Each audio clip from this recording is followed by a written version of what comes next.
ನಮಸ್ಕಾರ, ನಾನು ಪವಿತ್ರ ಭಾಗವತ್. ಮಿಸೆಸ್ ಭಾಗವತ್ ಚಾನಲ್ಗೆ ನಿಮ್ಮೆಲ್ಲರಿಗೂ ಪ್ರೀತಿಯ ಸ್ವಾಗತ. ಇವತ್ತಿನ ವಿಡಿಯೋದಲ್ಲಿ 3 ಬಗೆಯ ಪೌಡರ್ಗಳನ್ನು ಮಾಡುವ ವಿಧಾನವನ್ನ ತೋರಿಸ್ತಾ ಇದ್ದೇನೆ. ಮೊದಲಿಗೆ ಸಾರಿನ ಪುಡಿ, ನಂತರ ಹುಳಿ ಪುಡಿ, ನಂತರ ಬಿಸಿಬೇಳೆಬಾತ್ ಪುಡಿ ಮಾಡುವ ವಿಧಾನವನ್ನ ತೋರಿಸ್ತಾ ಇದ್ದೇನೆ.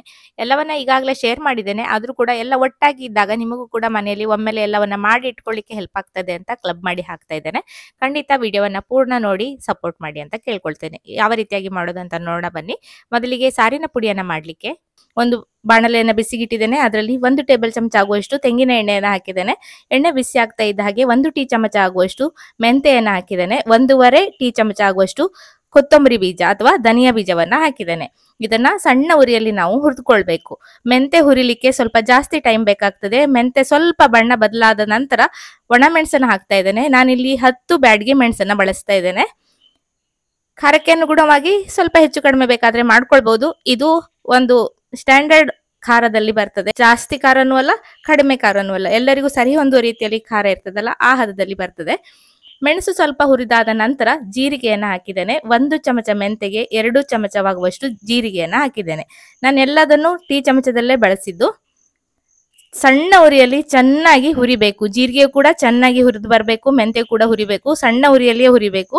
ಎಲ್ಲ ಚೆನ್ನಾಗಿ ಹುರಿದಾದ ನಂತರ ಉರಿಯನ್ನು ಆಫ್ ಮಾಡುವಾಗ ಒಂದು ಸ್ವಲ್ಪ ಕರಿಬೇವಿನ ಸೊಪ್ಪನ್ನ ಹಾಕಿ ಬೆಂಕಿಯನ್ನು ಆಫ್ ಮಾಡಿದ್ದೇನೆ. ನೋಡ್ಬೋದು, ಚೆನ್ನಾಗಿ ಹುರಿದ ನಂತರವೇ ನಾವು ಬೆಂಕಿಯನ್ನು ಆಫ್ ಮಾಡಬೇಕು. ಇಲ್ಲ ಅಂದ್ರೆ ಮೆಂತೆ ಎಲ್ಲ ಸರಿಯಾಗಿ ಹುರಿದಿಲ್ಲ ಅಂದ್ರೆ ಸಾರು ಚೆನ್ನಾಗಿ ಪರಿಮಳ ಬರುವುದಿಲ್ಲ. ನಂತರ ಅರ್ಧ ಟೀ ಚಮಚ ಆಗುವಷ್ಟು ಸಾಸಿವೆಯನ್ನು ಹಾಕಿ ಚೆನ್ನಾಗಿ ಮಿಕ್ಸ್ ಮಾಡಿ ತಣ್ಣಗಾಗ್ಲಿಕ್ಕೆ ಬಿಡಬೇಕು. ಚೆನ್ನಾಗಿ ಹುರಿದಿದ್ರೆ ಬೇರೆ ಪಾತ್ರಕ್ಕೆ ಹಾಕಿಡುವುದು ಒಳ್ಳೆಯದು. ನಾನು ಬೇರೆ ಪಾತ್ರಕ್ಕೆ ಹಾಕಿ ಇಟ್ಟಿದ್ದೆ. ತಣ್ಣಗಾದ ನಂತರ ಮಿಕ್ಸಿ ಜಾರಿಗೆ ಹಾಕಿ ಇದನ್ನ ನುಣ್ಣಗೆ ಪುಡಿಯನ್ನ ಮಾಡ್ಕೊಳ್ತೇನೆ. ಇಷ್ಟು ಪ್ರಮಾಣದಲ್ಲಿ ಪುಡಿಯನ್ನ ಮಾಡ್ಕೊಂಡ್ರೆ ನಮಗೆ ಒಂದು 10-20 ಜನರಿಗೆ ಆಗುವಷ್ಟು ಸಾರನ್ನ ಮಾಡ್ಕೊಳ್ಬಹುದು.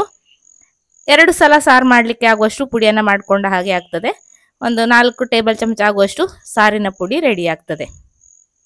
ಒಂದು ಸಲ ಸಾರಿಗೆ ಒಂದು 4-5 ಜನರಿಗಾದ್ರೆ 2 ಹೊತ್ತಿಗಾದ್ರೆ ಸಾಧಾರಣ ಒಂದು 2 ಟೇಬಲ್ ಚಮಚ ಸಾರಿನ ಪುಡಿಯನ್ನ ಹಾಕಿದ್ರೆ ಸಾಕಾಗ್ತದೆ. ನಿಮ್ಮ ಖಾರಕ್ಕೆ, ನಿಮ್ಮ ಅವಶ್ಯಕತೆಗೆ ಅನುಗುಣವಾಗಿ ಈ ಪುಡಿಯನ್ನ ಬಳಸ್ಕೊಂಡ್ರೆ ಆಯ್ತು. ತುಂಬಾನೇ ಪರಿಮಳವಾಗಿರ್ತದೆ. ಖಂಡಿತ ಇದೇ ವಿಧಾನದಲ್ಲಿ ನೀವು ಸಾರಿನ ಪುಡಿಯನ್ನ ಒಮ್ಮೆ ಆದ್ರೂ ಮಾಡಿ ನೋಡಿ. ಇಲ್ಲಿ ನಾವು ಕಾಳು ಮೆಣಸನ್ನ ಬಳಸುವುದಿಲ್ಲ. ಕಾಳು ಮೆಣಸನ್ನ ಬಳಸಿದ ಸಾರಿನ ಪುಡಿಯ ರುಚಿಯೇ ಬೇರೆ, ಈ ಸಾರಿನ ಪುಡಿಯ ರುಚಿಯೇ ಬೇರೆ. ಒಮ್ಮೆ ಈ ರೀತಿ ಸಾರಿನ ಪುಡಿಯನ್ನ ನೀವು ಖಂಡಿತ ಮನೆಯಲ್ಲಿ ಟ್ರೈ ಮಾಡಿ ಹೇಗೆ ಬಂತ ಅನ್ನೋದನ್ನ ಖಂಡಿತ ತಿಳಿಸೋದನ್ನ ಮರಿಬೇಡಿ. ಈಗಾಗಲೇ ಈ ಸಾರಿನ ಪುಡಿಯನ್ನ ಬಳಸಿ ಮಾಡುವ ಸಾರನ್ನು ಕೂಡ ತೋರಿಸಿದ್ದೇನೆ, ಅದನ್ನು ಕೂಡ ಟ್ರೈ ಮಾಡೋದನ್ನ ಮರಿಬೇಡಿ. ತುಂಬಾನೇ ಚೆನ್ನಾಗಿರ್ತದೆ ಸಾರಿನ ಪುಡಿ. ಸಾರನ್ನ ಮಾಡಿದಾಗ ಖಂಡಿತ ಟ್ರೈ ಮಾಡಿ. ಅದ್ಭುತವಾದ ರುಚಿ. ನಮ್ಮೂರ ಕುಂದಾಪುರದ ಸಾರು ಈ ರೀತಿಯಾಗಿ ಬರ್ತದೆ. ಹೇಗೆ ಬರ್ತದೆ ಅಂತ ನೋಡ್ಬೇಕಾದ್ರೆ ಖಂಡಿತ ಈ ಪುಡಿಯನ್ನ ಮನೆಯಲ್ಲಿ ಮಾಡಿ ಸಾರನ್ನ ಮಾಡಿ ಊಟ ಮಾಡಿ. ಈಗ ಮುಂದಿನ ರೆಸಿಪಿ ಹುಳಿ ಪುಡಿಯನ್ನ ಯಾವ ರೀತಿಯಾಗಿ ಮಾಡೋದು ಅಂತ ನೋಡೋಣ ಬನ್ನಿ. ಮೊದಲಿಗೆ ನಾನಿಲ್ಲಿ ಒಂದು ಪ್ಯಾನ್ ಅನ್ನ ಬಿಸಿಗಿಟ್ಟು ಅದರಲ್ಲಿ 1.5 ಕಪ್ ಆಗುವಷ್ಟು ಧನಿಯಾ ಬೀಜವನ್ನ ಹಾಕಿದ್ದೇನೆ. ಗ್ರಾಮ್ ಅಳತೆಯಲ್ಲಿ ಹೇಳೋದಾದ್ರೆ 100 ಗ್ರಾಮ್ ಆಗುವಷ್ಟು ಇದೆ. ಇದಕ್ಕೆ 1-2 ಟೇಬಲ್ ಚಮಚ ಆಗುವಷ್ಟು ಎಣ್ಣೆಯನ್ನ ಹಾಕಿ ಇದನ್ನ ಸಣ್ಣ ಉರಿಯಲ್ಲಿ ಹುರಿದುಕೊಳ್ತೇನೆ. ನಾನಿಲ್ಲಿ ಧನಿಯಾ ಬೀಜವನ್ನ ಚೆನ್ನಾಗಿ ತೊಳೆದು ಬಿಸಿಲಿನಲ್ಲಿ ಒಣಗಿಸಿ ಉಪಯೋಗಿಸ್ತಾ ಇದ್ದೇನೆ. ಅದಕ್ಕೆ ಕೆಲವೊಮ್ಮೆ ಕಲರ್ ಅನ್ನೆಲ್ಲ ಮಿಕ್ಸ್ ಮಾಡಿರ್ತಾರೆ, ಹಸಿರಾಗಿ ಇರ್ತದೆ. ಅದನ್ನ ತೊಳೆದಾಗ ಬಣ್ಣ ಕೂಡ ನೀರಿನಲ್ಲಿ ನೀವು ಗಮನಿಸಬಹುದು. ಹಾಗಾಗಿ ಕೆಲವೊಂದು ಐಟಮ್ ಅನ್ನ ನಾವು ತೊಳೆದು ಹಾಕಿ ಬಿಸಿಲಲ್ಲಿ ಒಣಗಿಸಿ ನಂತರ ಉಪಯೋಗಿಸೋದು ಒಳ್ಳೆಯದು. ಜೀರಿಗೆ, ಮೆಂತೆ, ಸಾಸಿವೆ ಎಲ್ಲವನ್ನು ನಾನು ತೊಳೆದು ಹಾಕಿ ಬಳಸ್ತಾ ಇದ್ದೇನೆ. ಚೆನ್ನಾಗಿ ಗರಿ ಆಗಿದೆ. ಸಣ್ಣ ಬೆಂಕಿಯಲ್ಲಿ ಇದನ್ನ ಹುರಿದುಕೊಂಡಿದ್ದೇನೆ. ಪರಿಮಳ ಕೂಡ ಚೆನ್ನಾಗಿ ಬರ್ತಾ ಇದೆ. ಈಗ ಇದನ್ನ ಒಂದು ಪ್ಲೇಟ್ ಅಲ್ಲಿ ತೆಗೆದಿಟ್ಕೊಳ್ತಾ ಇದ್ದೇನೆ. ಈಗ ಅದೇ ಪ್ಯಾನ್ ಅನ್ನ ಮತ್ತೆ ಬಿಸಿಗಿಟ್ಟು ಇದರಲ್ಲಿ ಮೆಂತೆಯನ್ನ ಹಾಕಿ ಹುರಿದುಕೊಳ್ತೇನೆ. ನಾನಿಲ್ಲಿ 1 ಟೇಬಲ್ ಚಮಚ ಆಗುವಷ್ಟು ಮೆಂತೆಯನ್ನ ಬಳಸ್ತಾ ಇದ್ದೇನೆ. ಸಾಂಬಾರಿಗಾಗಿರೋದ್ರಿಂದ ಮೆಂತೆ ಸ್ವಲ್ಪ ಕಡಿಮೆ ಪ್ರಮಾಣದಲ್ಲಿ ಬಳಸಬೇಕು. ತುಂಬಾ ಜಾಸ್ತಿ ಹಾಕಿದ್ರೆ ಅದು ಸಾರಿನ ಪುಡಿ ಆಗ್ತದೆ. ಇದಕ್ಕೂ ಕೂಡ ಸ್ವಲ್ಪ ಎಣ್ಣೆಯನ್ನ ಹಾಕಿ ಹುರಿದುಕೊಳ್ತೇನೆ. ಎಲ್ಲ ಐಟಮ್ ಅನ್ನು ನಾನು ಸಪರೇಟ್ ಆಗಿ ಹುರಿದುಕೊಳ್ತೇನೆ. ಎಲ್ಲದೂ ಕೂಡ ಒಂದೊಂದು ಟೈಮ್ ಬೇಕಾಗ್ತದೆ. ಹಾಗಾಗಿ ಸ್ವಲ್ಪನೇ ಹಾಕಿ ಹುರಿಯೋದ್ರಿಂದ ಸಪರೇಟ್ ಆಗಿ ಹುರಿದುಕೊಳ್ತಾ ಇದ್ದೇನೆ. ಸಣ್ಣ ಉರಿಯಲ್ಲಿ ಮೆಂತೆಯನ್ನು ಕೂಡ ಚೆನ್ನಾಗಿ ಬಣ್ಣ ಬದಲಾಗುವ ತನಕ ಹುರಿದುಕೊಳ್ಬೇಕು. ಚೆನ್ನಾಗಿ ಬಣ್ಣ ಬದಲಾಗಿದೆ. ಮೆಂತೆ ಕಲರೇ ಕೂಡ ಹಳದಿ ಆಗಿರೋದ್ರಿಂದ ಸ್ವಲ್ಪ ಕಂದು ಬಣ್ಣ ಬರುವ ತನಕ ನಾವು ಇದನ್ನ ಹುರಿದುಕೊಳ್ಬೇಕು. ಇದನ್ನು ಕೂಡ ಅದೇ ಕೊತ್ತಂಬರಿ ಬೀಜ ಹಾಕಿಟ್ಟ ಪ್ಲೇಟ್ ಅಲ್ಲೇ ತೆಗೆದಿಟ್ಕೊಳ್ತೇನೆ. ಈಗ ಅದೇ ಪ್ಯಾನ್ ಅನ್ನ ಮತ್ತೆ ಬಿಸಿಗಿಟ್ಟು 1 ಟೇಬಲ್ ಚಮಚ ಆಗುವಷ್ಟು ಕಡಲೆಬೇಳೆಯನ್ನ ಹಾಕಿದ್ದೇನೆ. ಹಾಗೆ 3 ಟೇಬಲ್ ಚಮಚ ಆಗುವಷ್ಟು ಉದ್ದಿನ ಬೇಳೆಯನ್ನ ಹಾಕಿದ್ದೇನೆ.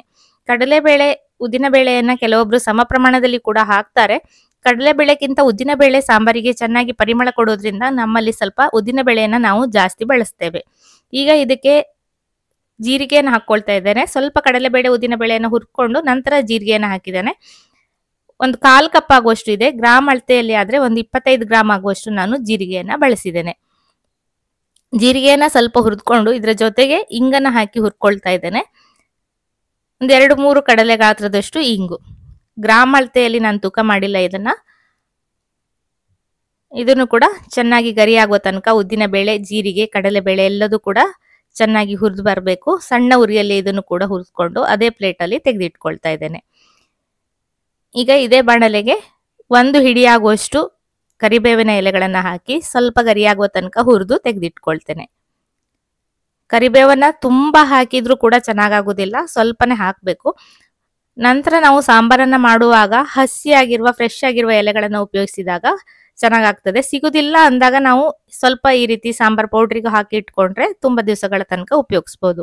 ಈಗ ಗರಿ ಗರಿ ಆಗಿದೆ. ಇದಕ್ಕೆ 1 ಟೀ ಚಮಚ ಆಗುವಷ್ಟು ಸಾಸಿವೆಯನ್ನು ಹಾಕಿ ಉರಿಯನ್ನ ಆಫ್ ಮಾಡಿ ಇಡ್ತೇನೆ. ಅದೇ ಬಾಣಲೆಯಲ್ಲಿ ಬಿಡೋದ್ರಿಂದ ಅದರಲ್ಲಿ ಸಾಸಿವೆ ಹುರಿದ ಹಾಗೆ ಆಗ್ತದೆ, ಕರಿಬೇವು ಕೂಡ ಗರಿ ಗರಿಯಾಗಿರ್ತದೆ. ಈಗ ಇನ್ನೊಂದು ಬಾಣಲೆಯನ್ನು ಬಿಸಿಗಿಟ್ಟು ನಾನು ಅದರಲ್ಲಿ ಮೆಣಸನ್ನ ಹಾಕಿದ್ದೇನೆ. ನಾನಿಲ್ಲಿ ಬ್ಯಾಡಗಿ ಮೆಣಸನ್ನ ಬಳಸ್ತಾ ಇದ್ದೇನೆ. ಸಾಧಾರಣ ಒಂದು 200 ಗ್ರಾಮ್ ಆಗುವಷ್ಟು ನಾನು ಮೆಣಸನ್ನ ಬಳಸ್ತಾ ಇದ್ದೇನೆ. ಇದಕ್ಕೂ ಕೂಡ ಎಣ್ಣೆಯನ್ನ ಹಾಕಿ ಸಣ್ಣ ಉರಿಯಲ್ಲಿ ಹುರಿದುಕೊಳ್ಬೇಕು. ಮೆಣಸೆಲ್ಲ ಚೆನ್ನಾಗಿ ಉಬ್ಬಿ ಬರ್ತದೆ, ಅಲ್ಲಿ ತನಕ ಹುರಿದುಕೊಳ್ಬೇಕು. ಎಲ್ಲ ಐಟಮ್ ಅನ್ನ ನಾವು ಬೇಸಿಗೆಯಲ್ಲಿ ಚೆನ್ನಾಗಿ ತೊಳೆದು ಮಳೆಗಾಲಕ್ಕೆ ಆಗುವಷ್ಟು ಜೀರಿಗೆ, ಮೆಂತೆ, ಕೊತ್ತಂಬರಿ ಎಲ್ಲವನ್ನ ಸ್ಟೋರ್ ಮಾಡಿ ಇಡ್ತೇವೆ. ಬಿಸಿಲಲ್ಲಿ ಚೆನ್ನಾಗಿ ಒಣಸಿ ಇಡೋದ್ರಿಂದ ಅದಕ್ಕೆ ಯಾವುದೇ ರೀತಿಯ ಹುಳಕುಟ್ಟೆ ಕೂಡ ಬರುವುದಿಲ್ಲ. ಮೆಣಸು ಕೂಡ ತುಂಬಾ ಚೆನ್ನಾಗಿ ಗರಿ ಗರಿ ಆಗಿದೆ. ಉರಿಯನ್ನ ಆಫ್ ಮಾಡಿ ಬಿಡ್ತೇನೆ. ಗರಿಯಾಗಿದ್ದು ನಾವು ತಕ್ಷಣಕ್ಕೆ ನೋಡಿದಾಗ ಗೊತ್ತಾಗುವುದಿಲ್ಲ. ಸ್ವಲ್ಪ ತಣ್ಣಗಾದ ನಂತರ ಅದನ್ನು ಮುರಿದಾಗ ಗರಿಯಾಗಿದ್ದು ನಮಗೆ ಗೊತ್ತಾಗ್ತದೆ.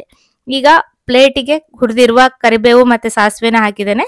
ನಂತರ ಸ್ವಲ್ಪ ಅರಿಶಿನವನ್ನ ಹಾಕಿದ್ದೇನೆ, 1 ಟೀ ಚಮಚ ಆಗುವಷ್ಟು. ಗಡಿಬಿಡಿ ಇರುವವರು ಈ ರೀತಿ ಎಲ್ಲವನ್ನ ಹಾಕಿ ಪೌಡ್ರನ್ನ ಮಾಡಿ ಇಟ್ಕೊಂಡ್ರೆ ಮತ್ತೆ ಮತ್ತೆ ಅದನ್ನ ಬಳಸಬೇಕು ಅಂತ ಹೇಳುವ ಅವಶ್ಯಕತೆ ಇರುವುದಿಲ್ಲ. ಸಾಂಬಾರನ್ನ ಡೈರೆಕ್ಟ್ ಆಗಿ ಹಾಗೆ ಮಾಡ್ಕೊಳ್ಬಹುದು. ಮೆಣಸೆಲ್ಲ ತಣ್ಣಗಾಗಿದೆ, ಯಾವ ರೀತಿ ಗರಿಯಾಗಿದೆ ಅಂತ ನೋಡ್ಬೋದು. ಮುರಿದಾಗ ಕಟ್ ಅಂತ ಮುರಿತಾ ಇದೆ. ಈಗ ಮಿಕ್ಸಿ ಜಾರಲ್ಲಿ ಸ್ವಲ್ಪ ಜೀರಿಗೆ ಮೆಣಸು ಅಥವಾ ನಮ್ಮೂರಲ್ಲಿ ಚೂರು ಮೆಣಸು ಅಂತ ಹೇಳ್ತೇವೆ, ಇದನ್ನ ಹಾಕಿದ್ದೇನೆ. ಖಾರಕ್ಕೆ ನಾವು ಗುಂಟೂರು ಮೆಣಸಿನ ಬದಲಾಗಿ ಈ ಮೆಣಸನ್ನ ಬಳಸ್ತೇವೆ. ನಿಮ್ಮ ಹತ್ರ ಇದು ಲಭ್ಯ ಇಲ್ಲ ಅಂತಿದ್ರೆ ಸ್ವಲ್ಪ ಖಾರಕ್ಕೆ ಗುಂಟೂರು ಮೆಣಸನ್ನ ಬಳಸ್ಕೊಳ್ಬಹುದು. ನಂತರ ಹುರಿದಿಟ್ಟಿರುವ ಮಸಾಲೆಯ ಪದಾರ್ಥಗಳನ್ನೆಲ್ಲ ಸೇರಿಸಿ ಇದನ್ನ ಒಮ್ಮೆ ನುಣ್ಣಗೆ ಪೌಡ್ರನ್ನ ಮಾಡ್ಕೊಳ್ತೇನೆ. ಸಪ್ರೇಟ್ ಆಗಿ ಮೆಣಸನ್ನ ಮತ್ತೆ ಇದೇ ಜಾರಿಗೆ ಹಾಕಿ ಪೌಡ್ರನ್ನ ಮಾಡ್ಕೊಳ್ತೇನೆ. ಎಲ್ಲ ಒಂದೇ ಸಲ ಹಿಡಿಸೋದಿಲ್ಲ, ಹಾಗಾಗಿ 2-3 ಬಾರಿ ನಾನು ಇದನ್ನ ಹಾಕಿ ಹುಡಿಯನ್ನ ಮಾಡ್ಕೊಳ್ತೇನೆ. ಮಾಡಿಟ್ಟಿರುವ ಮಸಾಲೆಯ ಪುಡಿ ಜೊತೆಗೆ ಮೆಣಸಿನ ಪುಡಿಯನ್ನು ಸೇರಿಸ್ಕೊಂಡು ಇದನ್ನ ಚೆನ್ನಾಗಿ ಮಿಕ್ಸ್ ಮಾಡ್ಕೊಳ್ತೇನೆ.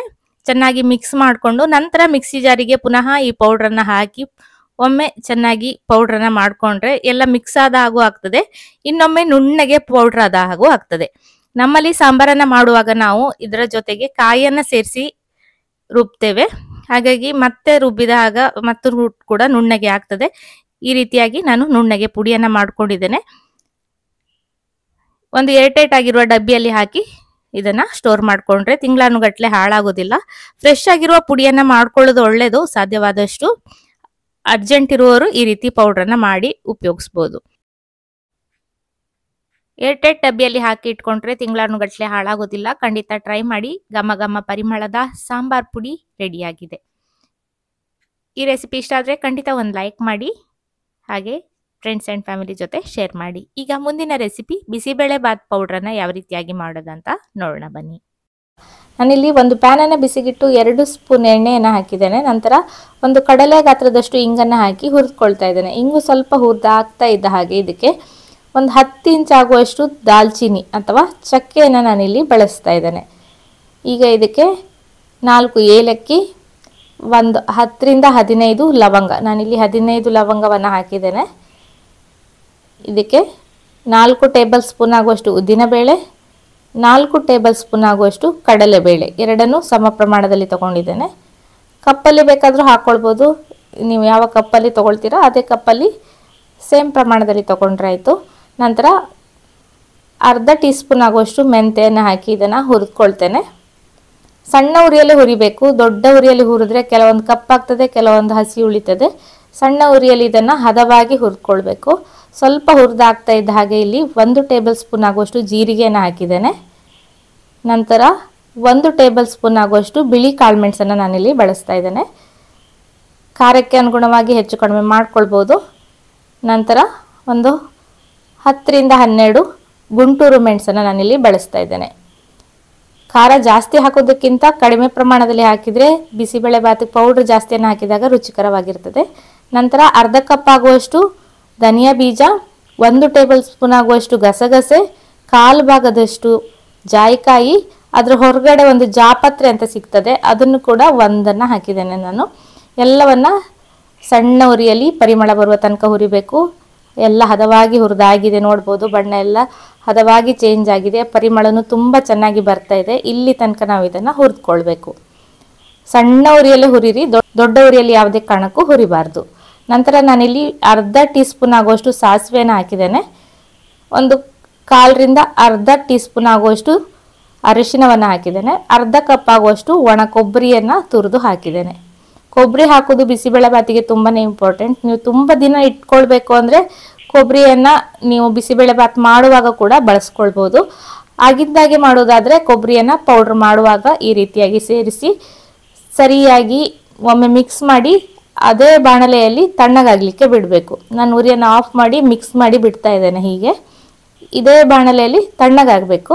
ಆವಾಗ ಎಲ್ಲದು ಗರಿ ಗರಿಯಾಗಿ ಹಾಗೆ ಇರ್ತದೆ. ಅದೇ ಬಿಸಿಯಲ್ಲಿ ಕೊಬ್ಬರಿಯು ಕೂಡ ಚೆನ್ನಾಗಿ ಹುರಿದ ಹಾಗೆ ಆಗಿರ್ತದೆ. ಈಗ ಇನ್ನೊಂದು ಬಾಣಲೆಯಲ್ಲಿ ಒಂದು 60 ಬ್ಯಾಡಗಿ ಮೆಣಸನ್ನು ಬಳಸಿದ್ದೇನೆ.